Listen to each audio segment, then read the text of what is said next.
പ്രഭാതവന്ദനങ്ങൾ. യെശയ്യാവിന്റെ 6:3 യഹോവ പരിശുദ്ധൻ പരിശുദ്ധൻ പരിശുദ്ധൻ, സർവ്വഭൂമിയും അവന്റെ മഹത്വം കൊണ്ട് നിറഞ്ഞിരിക്കുന്നു എന്ന് ആർത്തു പറഞ്ഞു. നമ്മുടെ ദൈവം പരിശുദ്ധനാണ്. നമ്മുടെ ദൈവം നിർമ്മലനാണ്. ഉൽപ്പത്തി മുതൽ വെളിപ്പാട് വരെയും നമ്മൾ ദൈവത്തിന്റെ വിശുദ്ധിയാണ് കാണുന്നത്, ദൈവത്തിന്റെ പരിശുദ്ധിയാണ് കാണുന്നത്.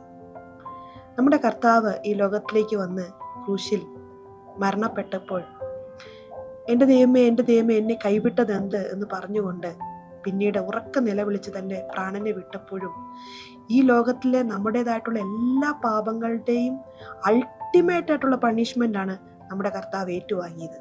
ഒരു പാപമില്ലാഞ്ഞിട്ടും, പാപം എന്തെന്ന് അറിഞ്ഞിട്ടില്ലാഞ്ഞിട്ട് കൂടിയും നമ്മുടെ എല്ലാ പാപങ്ങളും ഏറ്റെടുത്തുകൊണ്ട് യേശു ക്രൂശിൽ മരിച്ചു, 3-ാം ദിവസം ഉയർത്തെഴുന്നേറ്റു.